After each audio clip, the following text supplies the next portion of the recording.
सुनो अभी, 3 वर्ड हैं तुम्हारे पास, एक है डू, एक है बी और एक है और ये तीनों के तीनों अपने आप में रूट, देखो अभी पंचायत ठोक रही है, चाहे डू की बात करूं मैं, चाहे बी की बात करूं मैं, चाहे मैं बी हैव की बात करूं, ये तीनों ही अपने आप में क्या है बेटा, रूट वर्ब है।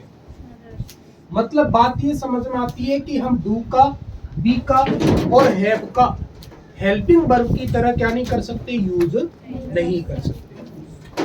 तो फिर हेल्पिंग वर्ब कहां से आए? हेल्पिंग वर्ब बेटा इनके टाइप बनेंगे। बेसिकली ये क्या है, रूट वर्ब है। और आपने पढ़ा है कि V1, V2, V3, V4, V5 ये रूट वर्ब के क्या होते हैं, टाइप होते हैं। ऐसे समझिए आप किसी बात को, सपोज करें ये भाई कोई क्या है, कोई सीड है, कोई पेड़ मान लीजिए। अब ये मैन पेड़ है तो भाई इससे जड़ फूटना ये शुरू हुई है, ठीक है, ये शुरू हुई है। तो रूट क्या हुई, मैन चीज तो क्या हुआ बेटा, ये सर्कल हुआ, इसको तो आप जड़ में काउंट नहीं करोगे, इसको तो आप जड़ में काउंट नहीं करोगे। जड़ तो क्या है, 1 2 3 4 5 6 7 8 9 10, ये जो इससे फूटना शुरू हुई है वो क्या है, इसकी जड़ है। तो वैसे ही 3 तुम्हारे पास हैं, डू, बी और है। अब इनके भाई क्या होते हैं, टाइप होते हैं। डू का पहला वर्ब का फॉर्म क्या होता है, पहला इसका टाइप होता है डू और डज। सेकंड इसका टाइप होता है बेटा, सेकंड क्या टाइप होता है इसका, डिड। और थर्ड इसका क्या होता है बेटा, ये तीनों फॉर्म किसके हो गए बेटा, डू के क्या हो गए, ये तीनों फॉर्म हो गए। ऐसे ही बी के क्या होते हैं, 3 फॉर्म होते हैं, पहला इज, आर और एम। दूसरा क्या होता है बेटा, बाज और वर। यहां तक कोई दिक्कत? और तीसरा इसका क्या होता है, बी। मेरी समझ से यहां तक किसी को कोई दिक्कत नहीं होगी। अगर आप बात करो हैव की, तो हैव का पहला फॉर्म हैज और इसका दूसरा फॉर्म हैड और इसका तीसरा फॉर्म भी क्या होता है, हैड ही होता है। इतनी मेरी बात समझ में आई है? अब ये चाहे आप ये तो मैंने सीड बोल लो और ये इसकी क्या है, जड़े है ना, ये रूट वर्ब है और ये इसकी क्या है, टाइप है। मैंने तुम्हें बताया मेरे भाई कि जो ये टाइप होंगे, ये V1 है, ये क्या है, V2 है और ये इसका क्या है, V है, अगर आपको याद हो तो। और मैंने तुमसे कहा था कि इनमें से किसी का भी V1 हो, चाहे वो डू का V1 हो, चाहे बी का V1 हो, चाहे हैव का V1 हो, V1 किस में लगेगा, सिर्फ और सिर्फ प्रेजेंट में लगेगा। इतनी मेरी बात आपको समझ में आई? फिर मैंने कहा कि सेकंड फॉर्म किसी का भी हो, चाहे डू का हो, चाहे बी का हो और चाहे किसका हो, हैव का हो, सेकंड फॉर्म किस में लगेगा भाई, पास्ट में। किस में लगेगा, पास्ट में। और फिर मैंने किसका कहा, थर्ड फॉर्म, जो कि हमने अभी इसका कहीं यूज नहीं पढ़ा। ये किस में यूज होता है, बेसिकली ये परफेक्ट की क्या में यूज होता है, टेंस में यूज होता है। तो हमारा तो काम 2 से चल गया, तीसरे की अभी तक क्या नहीं आई, नौबत ही हमें देखने को नहीं मिली। तो डू डज कहां लगता है, प्रेजेंट। और डू, एक और बात याद रख लो कि ये जो डू जो है ना, हमेशा किस में लगेगा बेटा, इंडेफिनिट। चाहे किसी का भी इंडेफिनिट हो उसमें डू की वर्ब ही लगेगी। बी किसके लिए लगता है मेरे भाई, कॉन्टिन्यूअस के लिए। किसके लिए लगता है, कॉन्टिन्यूअस के लिए। और हैव किसके साथ लगता है मेरे भाई, परफेक्ट के लिए। किसके लिए लगता है, परफेक्ट के लिए। यहां तक आपको कोई दिक्कत, मेरी समझ से यहां तक आपको कोई दिक्कत नहीं होनी चाहिए। देखो पढ़ोगे, रट्टा मारने वाले सिस्टम पर पहुंच जाओगे तो बहुत आसान होगी चीजें, लेकिन अगर तुम रट्टा मार के जाओगे ना तो फिर तुम यहां फंसोगे मेरे भाई। जो अभी आया था इस साल, ही हैड हिज लंच, ये क्लास 12th का 2024 में पूछा गया बेटा, इंटेरोगेटिव, सॉरी क्या है, टेंस है। अब तुमसे कहा गया इनसे कि इसको टेंस को किस में बना दो, पास्ट परफेक्ट में बना दो। अब मेरी समझ से तुम्हारे तारे यहां मिलक जाएंगे, क्योंकि तुम्हें आता करता तो कुछ है नहीं। तुम जन्मजात से रट के आए हो कि हैड क्या होती है, हेल्पिंग वर्ब होती है। अगर मैं तुम्हें ये नहीं समझाता तो शायद तुम्हें समझ में नहीं आता कि हेड अपने आप में क्या होता है, वर्ब का थर्ड फॉर्म, और क्या होता है, सेकंड फॉर्म भी होता है। और बस इन्हीं छोटी छोटी गलतियों की वजह से हमारे नंबर इंग्लिश में क्या रह जाते हैं, कम रह जाते हैं। यही सबसे बड़ा मेन रीजन है कि जो हमें पढ़ना चाहिए ना वो हम नहीं पढ़ते। 1-2 नंबर तुमने ग्रामर में दे दिए और दे देते हैं यूजुअली रट्टा, या तो तुम्हें बाहर से मिल जाए। पहले क्या होता था कि तुम्हें बाहर से ओटी मिलती थी, अब ऐसा भाई कुछ नहीं है। अब तो तुम्हें सीधा ही जाना है सेंटर के अंदर। अब ना मास्टर कुछ देता ना अंदर कोई कुछ देता, क्योंकि अंदर वाले इतने जानते करते कुछ है नहीं। ग्रेड 3 वालों की ड्यूटी लगती है, अब वो इंग्लिश पढ़ा देंगे तो फिर ग्रेड 3 में नौकरी क्यों करते वो, है ना। तो ये दिक्कत है मेरे भाई। और इसका ज्यादातर यही बना के आए थे, इसका बना करके क्या आए थे, ही हैड हिज लंच। क्योंकि हमारे यहाँ तो प्रवृत्ति है ना, कुछ नहीं आए तो भीतरी ठूस दो, क्योंकि आता करता तो कुछ है नहीं। उन्हें तो यहाँ पर लंच भी क्या लग रहा है, वर्ब लग रहा है। और जबकि नियम क्लियर कहता है भाई, समझ के देखो यार, जब प्रोनाउन लग गया वर्ब कहाँ लगेगी, मेन वर्ब से, हेल्पिंग वर्ब के बाद ही तो लगता है मेन वर्ब। कहाँ लगता है, अगर तुम्हें ये हेल्पिंग वर्ब दिख रहा है तो इसके बाद क्या आना चाहिए, मेन वर्ब आना चाहिए। क्या आना चाहिए, यहाँ मेन वर्ब। लेकिन यहाँ ये मेन वर्ब ना होते हुए क्या दे रहा है, हिज हो रहा है। हिज हो रहा है मतलब हिज तो क्या हो गया, प्रोनाउन हो गया। तो सेंटेंस में तो फिर मेन वर्ब है ही नहीं आपके अकॉर्डिंग। और मैंने तुम्हें लिखाया है ये बात बहुत अच्छे से कि जब आपको सेंटेंस में ऐसा फील हो कि दिए गए सेंटेंस में हेल्पिंग वर्ब है लेकिन क्या नहीं है, मेन वर्ब नहीं है, तो समझ लेना सेंटेंस में हेल्पिंग वर्ब नहीं, वो हेल्पिंग वर्ब ही क्या है, मेन वर्ब है। बस आपको पहचान करनी। और अभी जब मैं आपको PYQ कराऊंगा, प्रीवियस ईयर की क्वेश्चन कराऊंगा, तब आपको पता चलेगा कि हमारे 90% जो टेंस आते हैं वो प्रेजेंट इंडेफिनिट और पास्ट इंडेफिनिट से आते हैं। इसके अलावा कोई टेंस तुम्हारे पेपर में नहीं आता। समझ रहे बात को? तो यहां तक कोई दिक्कत मेरी समझ से तुम्हें नहीं होनी चाहिए। एक तो हेल्पिंग वर्ब अच्छे से याद रखना है आपको, ठीक है। बाकी अब एक हेल्पिंग वर्ब रह गई है हमारे पास। वो हेल्पिंग वर्ब क्या है भाई, वो हेल्पिंग वर्ब है फ्यूचर के टेंस की, ठीक है।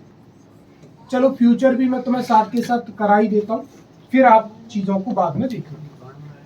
अब फ्यूचर के टेंस में बेटा 2 वर्ब काम करती है। 2 वर्ब कौन कौन सी होती है बेटा, एक होता है विल और दूसरा क्या होता है, अगर आप सब लोग समझने की कोशिश करोगे, अगर मैंने तुम्हें बहुत अच्छे से पढ़ाया है तो विल और सेल मेरे भाई क्या होती हैं, मॉडल वर्ब होती है। क्या होती है, मॉडल वर्ब। और कोई बताएगा मुझे कि मॉडल वर्ब के साथ हम किसका यूज करते हैं, वर्ब के फर्स्ट फॉर्म का या वर्ब के रूट फॉर्म का? किसका यूज करते हैं, वर्ब के रूट फॉर्म का यूज करते हैं। मॉडल वर्ब के साथ हम कभी भी वर्ब के फर्स्ट फॉर्म का यूज नहीं करते। क्यों नहीं करते, उसका रीजन मैं तुम्हें बता रहा हूँ। तुमने कभी भी मॉडल वर्ब के साथ इज लगा नहीं देखा होगा, कभी तुमने आर लगा नहीं देखा होगा, कभी तुमने एम लगा हुआ नहीं देखा होगा, कभी तुमने हैज लगा हुआ नहीं देखा होगा, कभी तुमने डू लगा हुआ नहीं देखा होगा, कभी तुमने डज लगा हुआ नहीं देखा होगा। क्यों? आपने हमेशा खाली क्या देखा होगा, डू देखा होगा। क्या देखा होगा, खाली डू। रीजन क्या है खाली डू के होने का, क्योंकि ये क्या है, रूट वर्ब है। आप कभी भी पूरा का पूरा खोल के देख लेना, फ्यूचर के टेंस में जब आप जाओगे तो पहले में क्या लगती है, इंडेफिनिट में विल सेल के साथ वर्ब का फर्स्ट फॉर्म। कंटीन्यूअस में क्या लगता है, विल सेल, फिर क्या लगता है, बी। भाई इनमें क्या बुराई थी, इन्होंने कुछ बिगाड़ा तो है नहीं, ये भी तो किसके सारे फर्स्ट फॉर्म के है ना। इन्हें क्यों नहीं लगाते, अगर फर्स्ट फॉर्म लगाते हैं तो याद रखना फर्स्ट फॉर्म नहीं क्या लगाते हैं, रूट फॉर्म लगाते हैं। आपने कभी हैज लिखा हुआ देखा है? मैंने तो नहीं देखा भैया। हेड लिखा हुआ देखा है तुमने विल सेल के साथ? तो नहीं देखा भाई हेड, तो फिर गर्दन क्यों ला रहा है गधों की तरह। और हैव आपने देखा होगा, सुना है, विल हैव सेल हैव। तो देखो ये जो बातें मैंने तुम्हें बताई है ना, ये बहुत डीप ऑब्जर्वेशन की है। आप इस हैव को कहाँ लगाओगे, फ्यूचर परफेक्ट में। तो हैव सिर्फ और सिर्फ कहाँ अप्लाई होगा, परफेक्ट में। मैंने क्या बताया, बी किस में लगेगा भाई, कॉन्टिन्यूअस में। चाहे तो इसकी संतान की बात हो चाहे पिताजी की बात हो, लेकिन ये यूज किस में होंगी? सिर्फ और सिर्फ कॉन्टिन्यूअस के टेंस में। विल भी शैल भी देखा है फ्यूचर कॉन्टिन्यूअस में। फिर आप किसकी बात आ जाती है? डू डज की। पूरा का पूरा उठा करके देख लेना, सिर्फ और सिर्फ किस में यूज होता है? इंडेफिनिट में ये यूज होता है। अब बात किसकी आ जाती है भाई? मॉडल वर्ब की। कौन सा टेंस लेके आया मैं तुम्हारे लिए? फ्यूचर का क्या लेकर के आया? टेंस लेकर के आया। और मैंने तुमसे कहा कि फ्यूचर टेंस जो होता है ना, वो किसके बेसिस पर काम करता है? मॉडल वर्ब के बेसिस पर क्या करता है? काम करता है।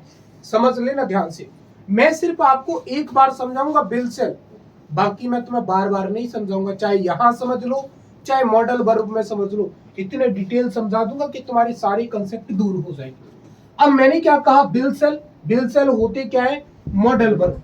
और मॉडल वर्ब का जो हम यूज करते हैं वो किसके बेसिस पर करते हैं बेटा? मूड के बेसिस पर करते हैं। किसके बेसिस पर करते हैं? मूड क्या होता है? मूड होता है बेटा किसी भी व्यक्ति का मनोदशा। अगर आप मूड से नहीं समझे ना, तो मैं इसे थोड़ा सा और तोड़ने की कोशिश करता हूं। हम इसका यूज करते हैं बेटा on the basis of mind set, लेकिन तुम लोग मूड नहीं समझ पा रहे थे, इसीलिए मैंने क्या लिखा? माइंड सेट लिखा। लेकिन वास्तविकता में इसको हम किसके बेसिस पर यूज करते हैं? मूड के बेसिस पर यूज करते हैं। और मूड तुमने देखा है ना, किसी भी व्यक्ति का कैसा भी हो सकता है। अभी कुछ कह रहा है, 2 मिनट बाद अपनी बात से पलट जाए। तो भाई किसी भी व्यक्ति का जो मूड जो होता है ना, वो 2 टाइप से हो सकता है भाई। एक तो कैसा हो सकता है? Not fix. कैसा हो सकता है? Not fix. कैसा हो सकता है? Not fix. और एक कौन सा हो सकता है मेरे भाई? फिक्स। एक माइंडसेट कैसा हो सकता है? फिक्स। भाई ऐसा होगा तो ऐसा ही होगा, ऐसा नहीं होगा तो ऐसा नहीं होगा। नॉट फिक्स का मतलब अभी कुछ कह दिया, 2 मिनट बाद कुछ और कह रहे हैं। ऐसा कैसे पता चलता है? अभी कोई थोड़े ही दिन पहले तुम्हें कोई इंसान बहुत अच्छा लगता था, अब आज वो इंसान दुनिया में सबसे ज्यादा तुम्हारे लिए गंदा वही है, उससे गंदा ही तुम्हारे लिए कोई नहीं है। तो क्या हुआ? वो नॉट फिक्स वाली क्या हो जाती है? हमारे साथ कंडीशन वहां क्रिएट हो जाती है। तो बिल सेल की बात नहीं कर रहा मैं, पूरे के पूरे मॉडल वर्ब परिवार की बात कर रहा हूँ। मॉडल वर्ब का यूज हम किसके बेसिस पर करते हैं भाई? मूड के बेसिस पर करते हैं। और मूड किसी भी व्यक्ति का 2 टाइप का हो सकता है, फिक्स्ड और कैसा? Non fix. यहाँ तक किसी को कोई तकलीफ नहीं होनी चाहिए। लिखो तो साथ के साथ यार, लिखो भाई फटाफट 2 मिनट में।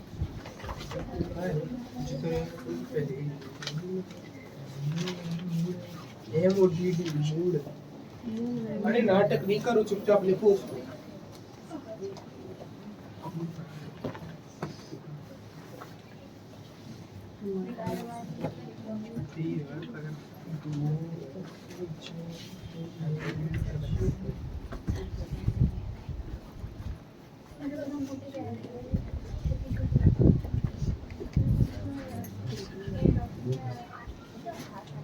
हो गया भाई? जल्दी नोट करो यार, ये खेल मत खेलो। आपको दोनों ही काम करने हैं। आपको देख वो पंचायत ठोक रहे, मैं इधर समझा रहा हूँ, इसको समझ ले। जीवन को अगर टेंस नहीं आए ना, तो दिमाग से निकाल देना कि एक्टिव पैसिव वॉइस समझ में आएंगे तुम्हें। और मैं ये बार बार खोल के नहीं बैठूंगा कि नॉट फिक्स क्या होता है, फिक्स क्या होता है, कि तुम्हें हर बार वही कहानी बताऊं कि बी रूट फॉर्म होता है। लक्षण से समझ लो, एक बार समझा रहा हूं। और हर चीज का रिवीजन हो जाएगा। ग्रामर का मेरे से रिवीजन की उम्मीद मत करना, क्योंकि भैया मैं डिटेल पढ़ाता हूं और इतना डिटेल मैं तुम्हें रिवीजन नहीं करा पाऊंगा। इसीलिए लक्षण से पढ़ो एक बार। अब नॉट फिक्स वाली कंडीशन हो गई, और एक कौन सी कंडीशन हो गई भाई? फिक्स वाली। इतनी बात समझ में आई आपको? अब पहले मैं समझा देता हूं कि नॉट फिक्स में हमें कैसे यूज करना है और फिक्स्ड में हमें कैसे यूज करना है। वर्ब तो हमारे पास ले दे करके कितनी है यहाँ पर? 2। कौन कौन सी? विल और शैल। 2 ही यहाँ पर है और 2 ही हमारे पास यहाँ पर है। चाहे हम विल की बात करें, चाहे हम किसकी बात करें भाई? शैल। यही 2 मॉडल वर्ब हमारे पास यहाँ होंगी और यही दो मॉडल वर्ब हमारे पास किसमें होंगी, नॉट फिक्स्ड। यहाँ तक कोई तकलीफ? हमारे पास गिने चुने कितने प्रोनाउन होते हैं बेटा? 7 प्रोनाउन होते हैं। कितने प्रोनाउन होते हैं हमारे पास? गिने चुने कितने प्रोनाउन होते हैं? 7 प्रोनाउन जो है होते हैं। कितने प्रोनाउन होते हैं? 7। अब 7 को कितने भागों में बांटना है हमें? 2 भागों में बांटना है। कितने भागों में बांटना है? 2 भागों में। शुरुआत की अगर मैं बात करूं जिसमें हम नॉट फिक्स कंडीशन रखते हैं, उसमें बेटा हम प्रोनाउन आई के साथ और प्रोनाउन किसके साथ? बी के साथ। प्रोनाउन आई के साथ और प्रोनाउन किसके साथ? बी के साथ हम किसका यूज करते हैं? सेल का क्या करते हैं? यूज करते हैं। यहां तक आपको कोई दिक्कत भाई नहीं?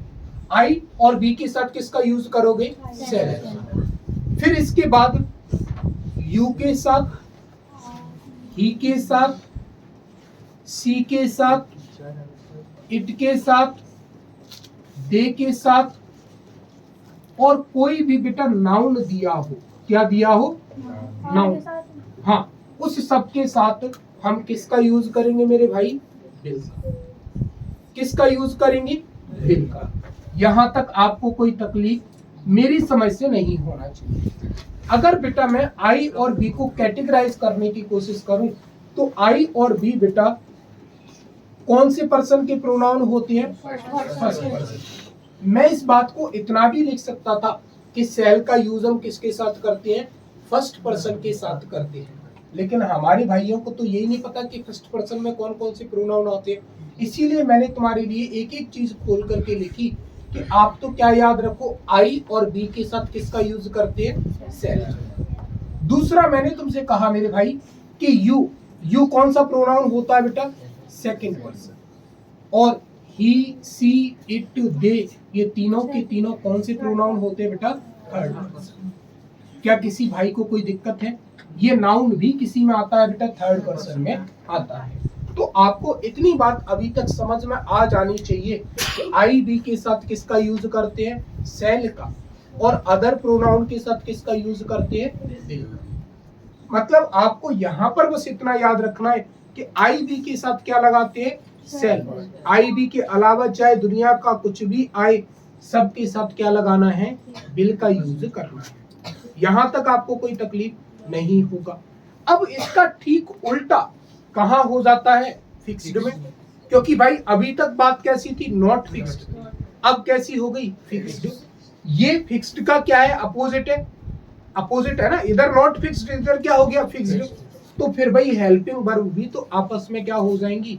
अदला बदली हो जाएगी। यहां पर आई बी के साथ किसका यूज हो रहा था? सेल का। और इधर आई बी के साथ किसका यूज होगा मेरे भाई? क्या आपको कोई तकलीफ भाई? कोई कष्ट है यहां तक? नहीं। हम समझ गए। इधर क्या हुआ? जब ये इधर क्या है? नॉट फिक्स्ड, और इधर क्या है? फिक्स्ड। ये आपस में अपोजिट हुए कि नहीं हुए? आपस में अपोजिट हुए कि नहीं हुए? और जब आपको पूरी तरह अपोजिट करनी है कोई चीज, तो आपको उसका पूरा का पूरा सिस्टम ही उसके क्या करना पड़ेगा? अगेंस्ट करना पड़ेगा। क्या करना पड़ेगा? पूरा का पूरा अगेंस्ट। चाहे जैसे अगेंस्ट कर लो, चाहे तो इसको ऊपर ले आओ, उसको नीचे ले जाओ, चाहे प्रोनाउन की क्या कर लो? अदला बदली कर लो। हमने यहाँ पर देखा कि सेल के साथ सर किसका यूज हो रहा है? आई बी। हमने इसको बदल दिया। हमने आई बी के साथ किसका यूज किया? विल का। अपोजिट हो गया कि नहीं हो गया? यहां पर आप देखोगे, यहां पर विल के साथ क्या यूज हो रहा है? यू, ही, सी, इट, दे, और कोई ना। हमने यहाँ चेंज कर दिया। जो यहाँ सेल के साथ हो रहा था वो हमने यहाँ किसके साथ कर दिया? विल के साथ। और जो यहाँ विल के साथ हो रहा है उसे हम किसके साथ कराएंगे? सेल के साथ। सेल में कौन कौन से? यू, ही, सी, इट, यहां तक आपको कोई तकलीफ तो नहीं है? हाँ, कोई दिक्कत तो नहीं है? इतना चीज समझ में आ गया। अब होता क्या है भाई हमारे लिए? इतना समझ में आ गया ना? किसी को कोई दिक्कत तो नहीं है? भाई सब आ रहा है समझ में ना? अब यहां पर जो सेल का यूज था सेल किसके साथ यूज हो रहा था? आईबी के साथ। वहां हमने आईबी के साथ क्या लगा दिया? बिल लगा दिया। यहां हमने देखा भाई कि you, he, she, it, they noun के साथ किसका यूज हो रहा है? बिल का। यहां हम किसका यूज करा रहे हैं? सेल का। ये तो पूरा का पूरा सिस्टम ही बदल गया, सारा का सारा खेल ही क्या हो गया? चेंज हो गया। अगर तुम देखने की कोशिश करोगे तो देखो, you, he, she, it, they, noun, इन सब के साथ क्या लग रहा है? बिल। और यहाँ देखो आई, बी, साथ ही तो प्रोनाउन थे तुम्हारे पास। 5 के साथ यहाँ बिल लग गया, 2 के साथ यहाँ बिल लग गया। फिर सर इस बात को कहने में तुम्हें कौन सी कष्ट थी कि सबके साथ क्या लगा दो? बिल लगा दो, चाहे सबके साथ क्या लगा दो? सेल लगा दो। देख लो अगर कोई प्रोनाउन छूटा हो तो यहाँ आई, बी के साथ क्या लग गया? सेल लग गया। और यहाँ देख लो बचे हुए के साथ, यू के साथ, ही के साथ, सी के साथ, इट के साथ, दे के साथ, और किसके साथ? नाउन के साथ। सबके साथ सब लगाते रहे हो, फिर दिक्कत कहाँ आ रही है आपको? फिर तो दिक्कत आपको नहीं आनी चाहिए। दिक्कत भाई आपके लिए तब आएगी जब आपको प्रॉपर जो है ना मॉडल वर्ब पढ़ाया जाएगा ना, और आपसे कहा जाएगा, आपको कोई एग्जाम्पल लिख दिया जाएगा और आपसे कहेगा इसमें मॉडल वर्ब भर करके बताइए, तब तुम्हारी जो है ना सेटी बेटी गुम हो जाएंगी। क्योंकि फिर तुम्हें खुद पहचान करनी है मेरे भाई कि यहाँ मैं बिल लगाऊं कि सेल लगाऊं। समझ रहे हो ना बात को? नहीं आई अभी बात समझ में? समझो इस बात को। इसी कहानी को मैं अगर थोड़ा सा और बढ़ाऊं, हम कौन सी इंग्लिश पढ़ते हैं? हम पढ़ते हैं बेटा ब्रिटिश इंग्लिश। हम कौन सी पढ़ते हैं? ब्रिटिश के साथ साथ बेटा एक और इंग्लिश चलती है जिसे हम बोलते हैं अमेरिकन इंग्लिश। मेरी बात समझ रहे हो आप ध्यान से? आप कहीं बेटा किसी उस टीचर से पढ़ के आ गए होंगे जो 10th तक पढ़ाता होगा, या तुम्हें उतना पढ़ाया गया होगा जितना तुम्हारे लिए जरूरी होगा। मैं तुम्हें बेटा उस लेवल से पढ़ा रहा हूँ कि तुम 10th में बस इस तरीके से ग्रामर पढ़ो कि फिर तुम चाहे 12th पढ़ो, चाहे फिर कहीं भी कुछ भी पढ़ो, तुम्हें दोबारा ग्रामर पढ़ने की आवश्यकता नहीं। मैंने कहा तुमसे कि हम 2 इंग्लिश का चलन चलता है, एक ब्रिटिश का चलता है और किसका चलता है? अमेरिकन। ब्रिटिश इंग्लिश में बेटा दोनों मॉडल वर्ब की बात होती है, बिल की भी बात होती है और किसकी बात होती है? सेल की। लेकिन जब आप अमेरिकन पढ़ोगे ना भाई, तो वहां सेल को जो है मानते ही नहीं। वहां सारा का सारा खेल किस पर चलता है? अब इसका समाधान भी मैंने निकाला आप लोगों के लिए कि कभी कभी हम क्या होता है, हमें समझ में नहीं आता यार कि कहाँ चीजें फिक्स हैं और कहाँ चीजें नॉन फिक्स हैं। आपको समझ में नहीं आता क्योंकि इतना डेवलपमेंट 10th तक हमारे यहाँ नहीं हो पाता। जो हमारा जो एजुकेशन सिस्टम है ना, उसके बेसिस पर हम इतने अच्छे से तैयार नहीं हो पाते कि हम जज कर सकें कि यहाँ बिल लगाएं कि क्या लगाएं, सेल लगाएं। अभी देखो मैं तुम्हें तुम्हारी थोड़ी सी औकात दिखाने की कोशिश करूं, तुम्हें थोड़ी सी मैंने लिखा I bring a gift for you, और आपके पास ऑप्शन में सेल भी है और बिल भी है। यहाँ किसका यूज करना ठीक है?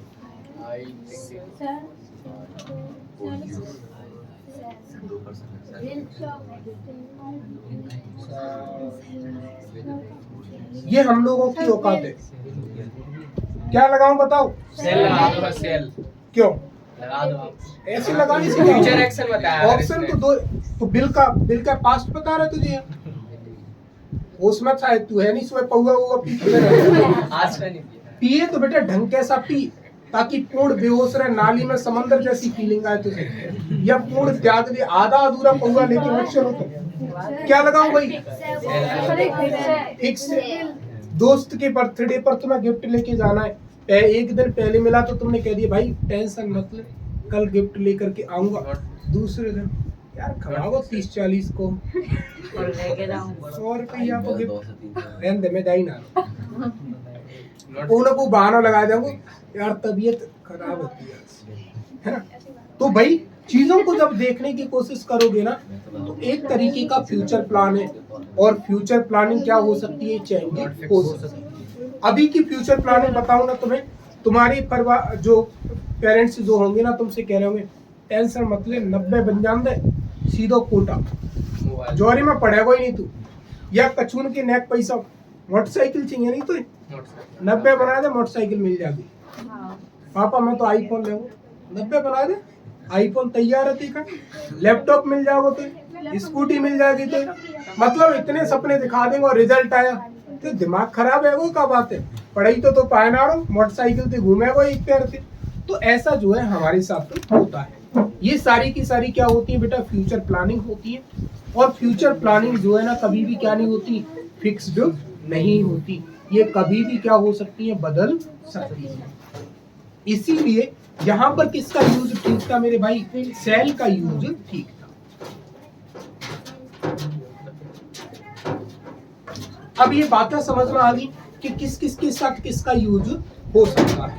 ठीक है, अब हेडिंग बनाओगे। अब मैं आपको समझाता हूँ पूरा का पूरा नॉट फिक्स्ड। क्या समझाना है मुझे, नॉट फिक्स्ड। अब नॉट फिक्स्ड में क्या क्या चीजें आ सकती हैं वो मैं बेटा आपको अपने बेसिस पर लिखा देता हूँ। ठीक है, नॉट फिक्स अगर आप देखने की कोशिश करोगे ना तो नॉट फिक्स में अभी एक तो मैंने आपको कौन सा बताया था, नॉट फिक्स में मैंने एक आपको समझाया था क्या, फ्यूचर एक्शन। क्या समझाया था मैंने आपको, फ्यूचर एक्शन। जो भी फ्यूचर के एक्शन होंगे वो सारे के सारे क्या होंगे, नॉट फिक्स होंगे। कैसे होंगे, नॉट फिक्स।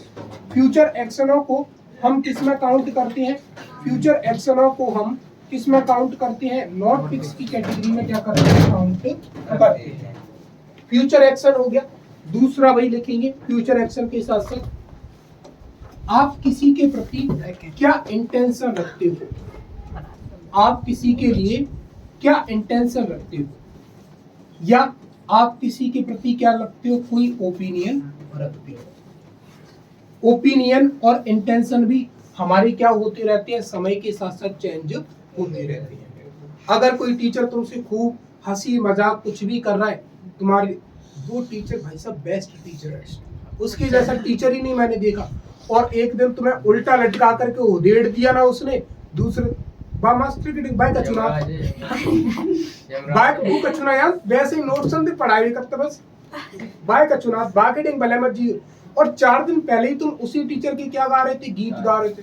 भाई साहब मैं उस टीचर की यहाँ पढ़ने गया, कोई टीचर लगता ही नहीं है उसको, सारे टीचर फेल उसके सामने। और जिस दिन उसने तुम्हें उधेड़ा या तुम्हें कोई भी तुम्हारे साथ गलत किया उसने, उसी दिन से तुम्हारे लिए वो क्या हो गया, सबसे बेकार टीचर हो गया।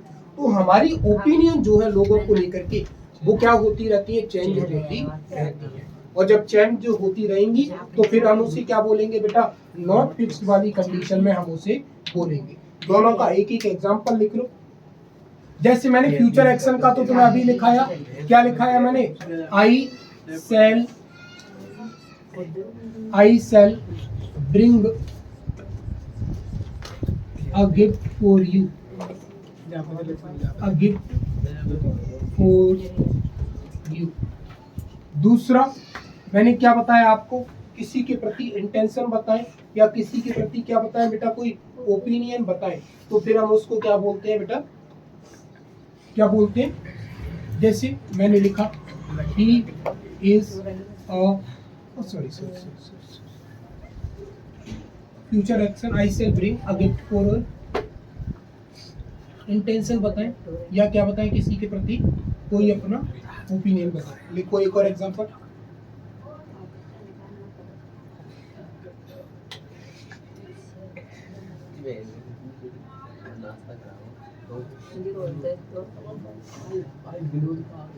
लिखो he will नहीं, he will guide us, है ना। और लिख लो एक दो एग्जांपल,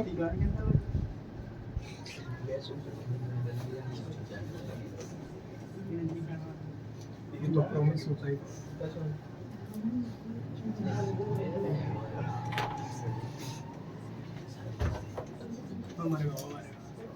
We sell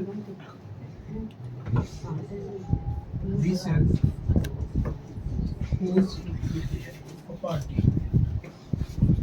हम क्या करेंगे भाई, एक पार्टी तुम लोगों को देंगे। फ्यूचर एक्शन में आ जाएगा, हो सकता है दे भी, हो सकता है कल क्या करते हैं तुमसे कैंसिल। समझ रहे हो मेरी बात? हो गया भाई? सॉरी यार। तो फ्यूचर एक्शन, किसी के प्रति क्या सोचते हैं आप, किसी के प्रति कैसा इंटेंशन रखते हो, ये दोनों के दोनों किस में आते हैं बेटा? नॉट फिक्स में आते हैं। अगर मैं दूसरा आपको समझाऊं तो दूसरा कौन सा था भाई हमारा? फिक्स। अब फिक्स्ड में क्या क्या चीजें हो सकती हैं? अगर जब आप 10th का बेटा एडमिट कार्ड निकलवाओगे ना, तो आपको 10th के एडमिट कार्ड पर कुछ चीजें लिखी हुई मिलेंगी। कुछ चीजें मतलब उस पर पीछे क्या लिखे होंगे? इंस्ट्रक्शंस लिखे होंगे। जैसे कोई भी इस तरीके की कोई सामग्री नहीं लेकर के आएगा जो परीक्षा में क्या हो? बैन हो, है ना? तो वो क्या होते हैं? ऑफिशियल इंस्ट्रक्शंस होते हैं। क्या होते हैं? Official instruction. तो पहला तो आप क्या लिख लोगे बेटा? कोई भी क्या हो बेटा? Official instruction. क्या हो? Official instruction.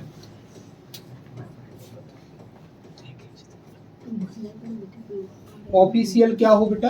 Instruction. Official instruction क्या क्या हो सकते हैं? जैसे लिखो एग्जांपल, जैसे लिखा नो वन भाई, no one shall bring mobile phone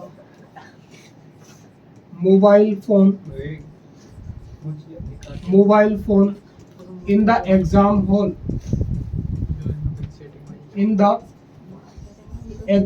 hall, कोई भी व्यक्ति जो है ना एग्जाम हॉल में क्या लेकर के नहीं आएगा? मोबाइल लेकर के नहीं आएगा। तो ये क्या हो गई बेटा? ऑफिशियल क्या होगी? बात हो गई। दूसरी बात मैं जब आपसे करूं बेटा, किसी को आप क्या करते हैं बेटा? प्रॉमिस करते हैं। क्या करते हैं? प्रॉमिस करते हैं। प्रॉमिस निभाए जाते हैं, नहीं निभाए जाते, इन बातों से कोई लेना देना नहीं है। अगर प्रॉमिस किया गया है तो फिर उसे हम किस में रखेंगे बेटा? फिक्स्ड की कंडीशन में रखेंगे। प्रॉमिस में आप लिखोगे बेटा, जैसे टीचर जब आपको डांटता है ना तो कहती है ना, सर मैं आज से पक्का क्या करूंगा? याद करूंगा। आज से पक्का क्या करूंगा? याद करूंगा। लिखो आई विल रिवाइज प्रॉपरली। मैं सब ठीक से क्या करूंगा? रिवाइज करूंगा, या ठीक से क्या करूंगा? लर्न करूंगा। ठीक है। आप इसके अलावा किसी को क्या दे सकते हो बेटा? धमकी दे सकते हो। क्या दे सकते हो? किसी को धमकी दे सकते हो, थ्रेट दे सकते हो। थ्रेट का मतलब क्या होता है भाई? धमकी देना। क्या होता है? धमकी देना, है ना? आपने ये एग्जाम्पल सुना होगा, आई विल शो यू। क्या आपने कभी आई सेल शो यू सुना है? तुझे तो बेटा मैं देख लूंगा, सुना है आपने? क्या लिखते हैं हम? I will show you. यहाँ तक कोई दिक्कत? एक और बात लिख लो भाई, एक और कौन सा है? एक और लिख लो आपके लिए, डिटर्मिनेशन। किसका? डिटर्मिनेशन। डिटर्मिनेशन सब लोग समझते हैं, दृढ़ संकल्प होता है। क्या होता है बेटा? दृढ़ संकल्प। जब हम बात किसकी करते हैं? दृढ़ संकल्प की। आप लोगों ने अभी से ही अपना माइंडसेट बना लिया होगा, या किसी से पक्का इरादा कर दिया होगा कि टेंशन मत ले, इस बार 90+ निकालेंगे, है ना? बोलते हैं ना, तो वो क्या होता है? दृढ़ संकल्प होता है। वो काम हो कि नहीं हो उससे कोई लेना देना नहीं है, लेकिन बेटा हम उसके लिए क्या करते हैं? प्रयास करते हैं। We will qualify the exam. हम इस एग्जाम को क्या कर लेंगे? क्वालिफाई कर लेंगे। आप देखना ध्यान से, आई और बी दोनों के साथ किसका यूज होता है बेटा? सेल का यूज होता है। अगर नॉट फिक्स होता है तो यहाँ पर क्या लगा है बेटा? विल लगा है। यहाँ पर भी देख लीजिए, नो वन बेटा किस में आता है? थर्ड पर्सन में आता है। किस में आता है? थर्ड पर्सन में। क्या लगा है यहाँ पर? सेल।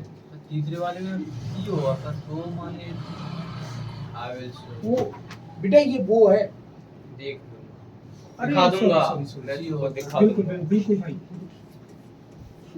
सॉरी, मैं तुम्हें दिखा दूंगा ऐसा होगा उसका। आई विल सी यू, मैं तुम्हें देख लूंगा, ये धमकी देना है। ठीक है। आप एक और लिख सकते हो,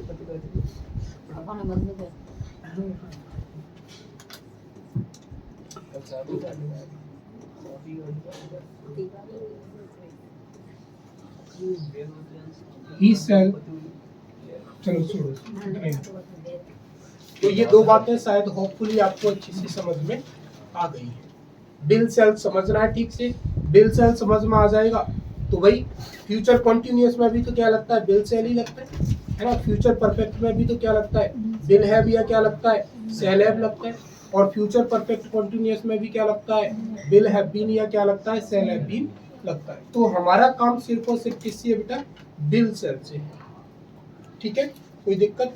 देखो अफर्मेटिव की जब बात आती है ना तो भाई हम इससे काम चला लेते हैं। जब अफर्मेटिव की बात आती है ना तो हम कितना लिख देते हैं, जैसे मुझे समझ में नहीं आ रहा कि ये आई सिंगुलर आई के साथ मुझे फिक्स लगाना है या नॉट फिक्स लगाना है, तो हम इतने से काम चला लेते हैं भाई, आई कॉमा और डबल एल। तुमने इतना लिखा हुआ देखा होगा किताबों में। अब इसका मतलब क्या होता है कि तुम्हें खुद पहचान करनी है कि ये फिक्स है कि नॉट फिक्स है। इस डबल एल का दोनों मतलब है, इस डबल एल का मतलब सेल भी है और इस डबल एल का मतलब क्या है, बिल भी। तो भाई अफर्मेटिव में तो काम ही चल जाएगा, लेकिन इंटेरोगेटिव में तो हमें कहाँ लगानी पड़ती है भाई, पहले लगानी पड़ती है। कहाँ लगानी पड़ती है, पहले। अब यहाँ इस कॉमे से क्या नहीं चलेगा, तुम्हारा काम नहीं चलेगा। इसीलिए आपको ये समझाने की जरूरत पड़ी, क्योंकि फंसोगे कहाँ तुम, इंटेरोगेटिव में। इसमें तो काम चल जाएगा अफर्मेटिव नेगेटिव में, सब्जेक्ट के साथ कॉमा लगा के डबल एल लिख दो, बाकी एग्जामिनर अपने आप देख लेगा बिल है कि सेल है। यहाँ तक कोई दिक्कत भाई आपको? हाँ, कोई दिक्कत नहीं होनी चाहिए। लिख रहे हो कोई, लिखो जल्दी।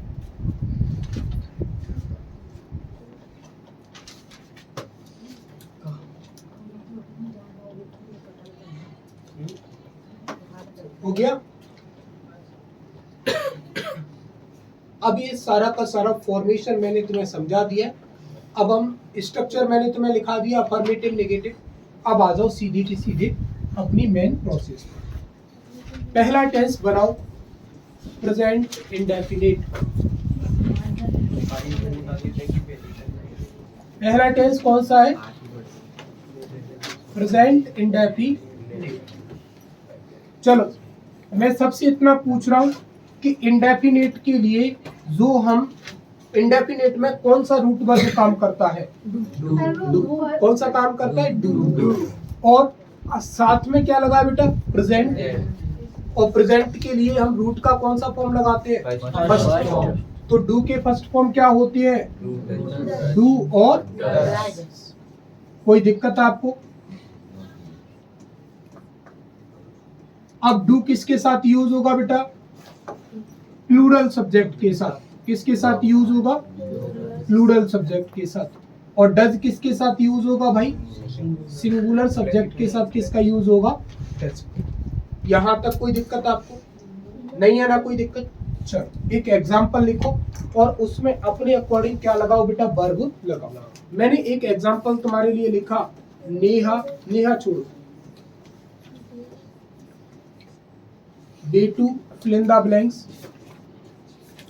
ब्रैकेट में। और ऐसे बेटा तुम्हारे लिए फिल इन द ब्लैंक्स में आती हैं। ब्रैकेट में मैंने क्या लिखा, पेंट। और फिर मैंने लिख दिया बेटा बॉल। क्या लिख दिया, बॉल। अब ये तो मैं तुम्हें किसका करा रहा हूँ, प्रेजेंट इंडेफिनिट का करा रहा हूँ। तो ऑब्वियसली बनाना ही किसमें है, प्रेजेंट इंडेफिनिट में बनाना है। पेपर में जब ये आएगा सेंटेंस तो be to fill in the blanks paint the ball, या तो आगे लिखा होगा कि प्रेजेंट इंडेफिनिट में बनाओ या पास्ट इंडेफिनिट में बनाओ, या आपसे कहा जाएगा कि करेक्ट मेन वर्ब का क्या करो, यूज करो। अब आपको अपनी बुद्धि लगानी है कि प्रेजेंट में बनेगा कि पास्ट में बनेगा कि फ्यूचर में बनेगा। देखो मैंने तुम्हें इसके सब सिखाए हैं। तो पहला मैं कौन सा बनवाऊंगा आपसे, प्लस का मतलब क्या होता है, पॉजिटिव। और पॉजिटिव हम किसको बोलते हैं, अफर्मेटिव। अब प्रेजेंट इंडेफिनिट का अफर्मेटिव बनाना है। प्रेजेंट इंडेफिनिट के अफर्मेटिव में और क्या क्या होता है मेरे भाई, या तो वर्ब का क्या लगाते हैं, फर्स्ट फॉर्म, या वर्ब के फर्स्ट फॉर्म के साथ क्या लगता है, एस, या वर्ब के फर्स्ट फॉर्म के साथ क्या लगता है, ईएस, या फिर खाली क्या लगाते हैं, यही लगते हैं, हाँ यही होता है। B1 किसके साथ लगाते हैं, प्लूरल के साथ। और ये पूरा रायता किसके साथ लगता है, सिंगुलर। आपको कोई दिक्कत? लेकिन ऐसा सिर्फ और सिर्फ किसमें होगा बेटा, अफर्मेटिव के सेंटेंस। तो भाई प्रेजेंट इंडेफिनिट के अफर्मेटिव में हम हेल्पिंग वर्ब का यूज तो नहीं करते, तो हमें मेन वर्ब को ही क्या करना होगा, देखना होगा। तो सबसे पहले हमने क्या लिखा, B2 का क्या लिख दिया, B2। अब ये जो मेन वर्ब ब्रैकेट में दी है वो आपको इस फिल इन द ब्लैंक्स में भरनी है। अब B2 किसी का नाम है, B2 किसी का क्या है, नाम, और नाम के साथ क्या लगता है, एस या ES। अब एस लगाए कि ES लगाए ये भी मैं समझा दूंगा, लेकिन अभी हमें यहाँ पर क्या लगानी है, एस। B2 पेंट्स, इतना हो गया। बाकी कोई चीज को आपको डिस्टर्ब नहीं करना, जो जैसा लिखा है उसे हमने एज इट लिख लिया। कोई दिक्कत मेरे किसी भाई को? हाँ। दूसरा हमें क्या बनाना है, नेगेटिव। इस माइनस का मतलब क्या है बेटा, नेगेटिव। क्या है माइनस का मतलब, नेगेटिव। नेगेटिव में भाई सबसे पहले हम क्या लिखते हैं, सब्जेक्ट ही तो लिखते हैं। क्या लिख दिया, सब्जेक्ट B2। कोई दिक्कत आपको? भाई नेगेटिव में क्या लगती है, हेल्पिंग वर्ब लगती है। अब क्या लगाऊं, डू लगाऊं कि डज लगाऊं, क्या लगाऊं, हेल्पिंग वर्ब डज, लगा दी डज। अब बना क्या रहा हूं, नॉट।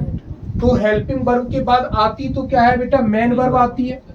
क्या आती है, मेन वर्ब। और मेन वर्ब भाई इंडेफिनिट में वर्ब का कौन सा फॉर्म लगता है, फर्स्ट फॉर्म। कौन सा फॉर्म लगता है, फर्स्ट फॉर्म। तो पेंट का पेंट लिख दिया, कोई संकट तो नहीं है यहाँ तक आपको।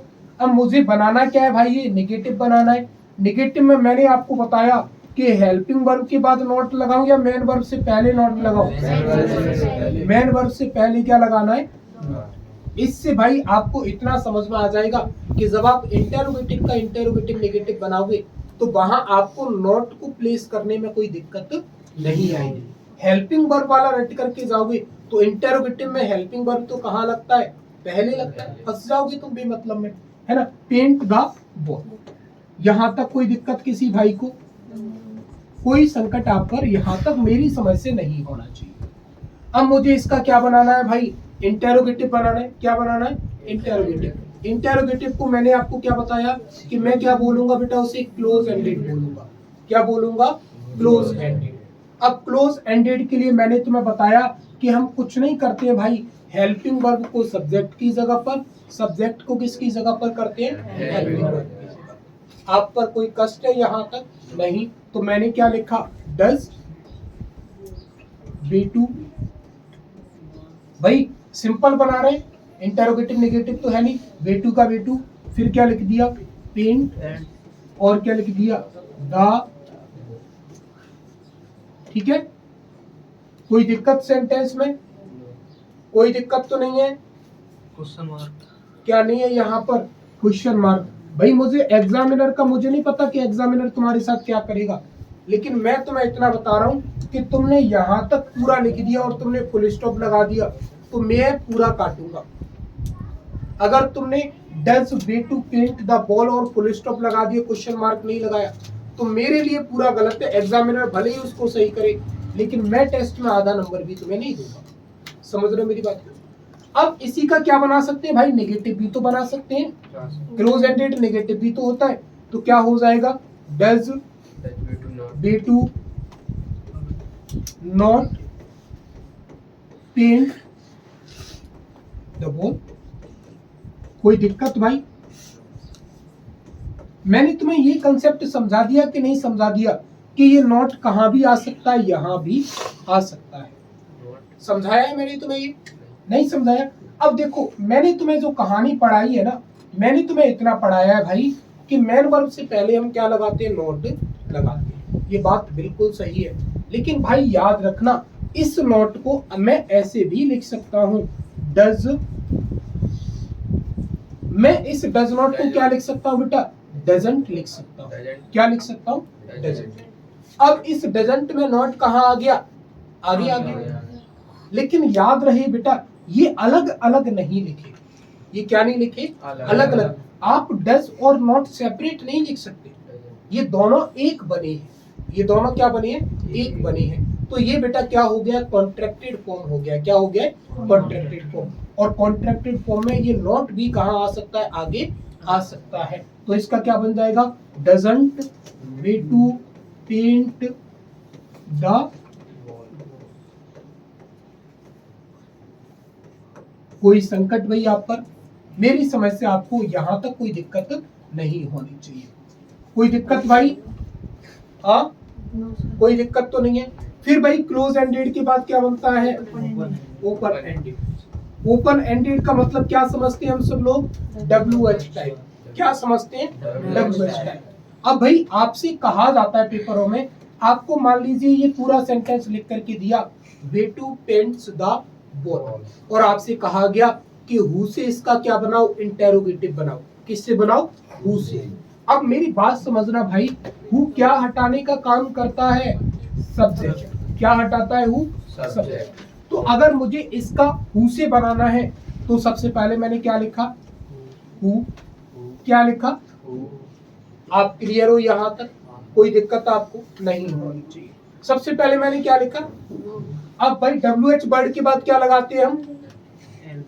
Helping word. क्या लगाते हो? Helping word. अभी मैं तुम्हारे सिस्टम के अकॉर्डिंग समझा रहा हूँ।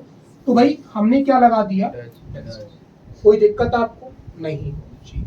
फिर भाई सब्जेक्ट तो हट ही गया, सब्जेक्ट तो हट ही गया, तो सब्जेक्ट आने का तो अब कोई चांस ही नहीं है। तो फिर सब्जेक्ट की बात क्या लगती है भैया? Main verb. तो मैंने क्या लिखा? पेन। कोई दिक्कत आपको नहीं होनी चाहिए। फिर मैंने क्या लिखा भी? द बॉल का। क्या ये सेंटेंस सही है? मैं बस इतना जानना चाहता हूँ आपसे। इज इट ट्रू और इज इट रॉन्ग? ट्रू।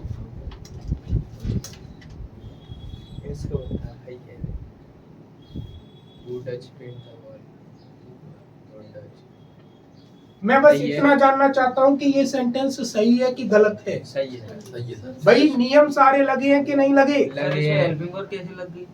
वही आ रहा हूँ, वही तो आ रहा हूँ मैं। ये हमारे लेवल है, ये जो हम जिस क्षेत्र में रह रहे हैं ना, वो वहां की औकात है बेटा, ये हमारी। और तुम तो छोड़ो, पढ़ाने वाले भी इसमें फंस जाएंगे। और अभी बताऊंगा कि क्यों ये नियम सही है। भाई जितना पढ़ाए उतना तो सही है ना। सबसे पहले क्या लगाते हैं? WH वर्ड लगाते हो कि नहीं लगाते? लगा दिया। फिर क्या लगा दिया? हेल्पिंग वर्ब लगा दिया कि नहीं लगा दिया? भाई जब सब्जेक्ट है ही नहीं तो सब्जेक्ट लगाए कहां से? नहीं दिया तो हमने नहीं लगाया। फिर भाई क्या लगा दिया? मेन वर्ब का मेन वर्ब लगा दिया। फिर क्या लिखा? ऑब्जेक्ट का क्या लिख दिया? ऑब्जेक्ट। क्या ये सेंटेंस सही है या गलत है? सही होना चाहिए। नियम पूरे लगे हैं कि नहीं लगे? लगे हैं पूरे। फिर ये गलत क्यों है? और मैं कह रहा हूं ये सेंटेंस पूरी तरह गलत है। अब क्या दिक्कत है इसमें सर? क्यों गलत है? क्यों गलत है भाई? पता नहीं। हाँ,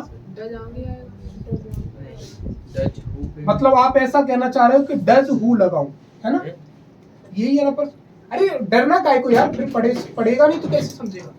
मैं ये पूछ रहा हूँ ये गलत कैसे है? बस तुम तो बेटा पढ़ने वाले हो, जो पढ़ा रहे हो ना उनसे पूछ लेना जाकर के, ठीक है? अब मैं तुम्हें समझा देता हूँ कुछ ज्ञान, एक ऐसा ज्ञान तुम्हें दे देता हूँ जो शायद इसी कोचिंग पर मिलता है ना? अब समझो इस बात को। अगर मैं थोड़ा सा तुम्हें ले जाने की कोशिश करूँ ना भाई, चलो अब इससे आगे शायद नहीं साफ होगा।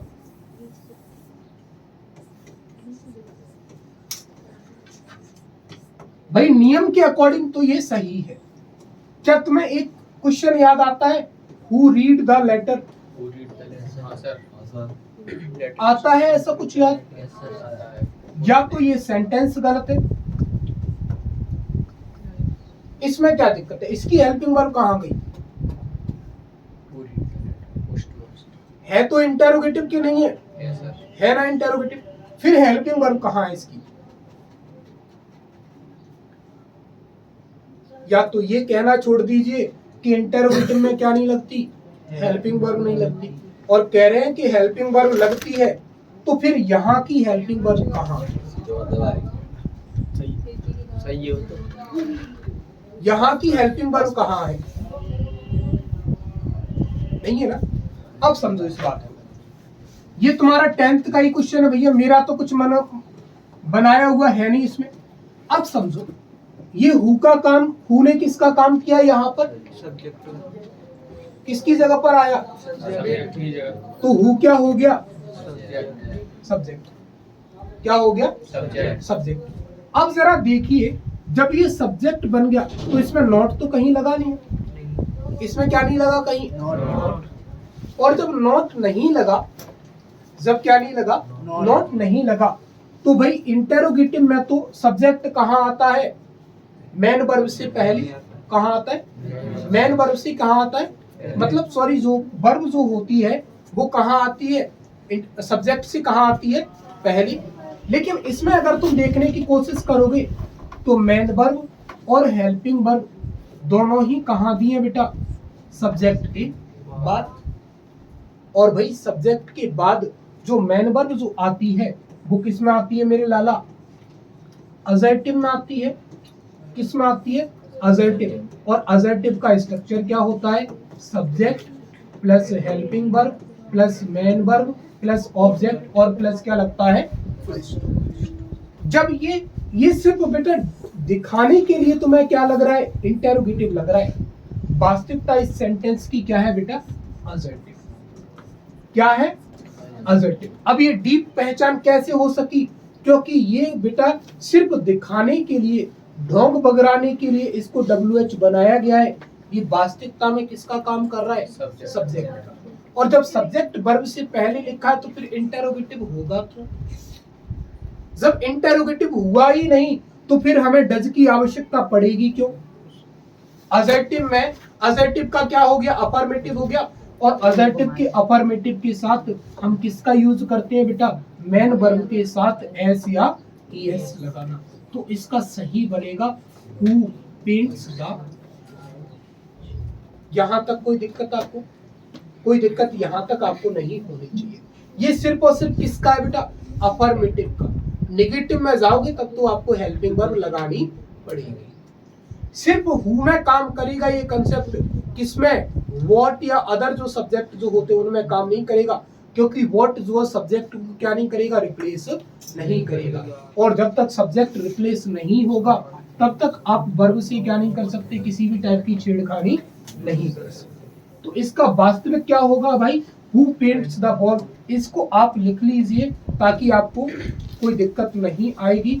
Who does paint the wall. ठीक है भाई। जब कोई चॉइस ना रहे तुम्हारे पास, जब कोई पेपर देने जाओ तुम ढंग का, तो तुम्हें ये मिले ये ना मिले तो इसको चले जाना। लेकिन अगर ऑप्शन में दोनों दिए हो ना तो 100% बेटा सही तो ये है। ठीक है। और ये बेटा 100% गलत है। और तुम यहां जब पढ़ोगे ना तो तुम्हें इसका यही बनवाया जाएगा। ठीक है। और उनसे सिंपल सा एक सवाल पूछ लेना कि sir who read the letter में फिर क्या दिक्कत है? अब इसी का एक तो मैंने किससे बनाया? हु से बनाया। इसका इंटेरोगेटिव और किससे बन सकता है बेटा? व्हाट से भी तो बन सकता है। किससे बन सकता है? व्हाट से। भाई व्हाट क्या रिप्लेस करता है? या तो वर्ब बताता है या फिर ये क्या बताता है? ऑब्जेक्ट। हमने पूछा भाई बेटू ने क्या पेंट किया, है ना?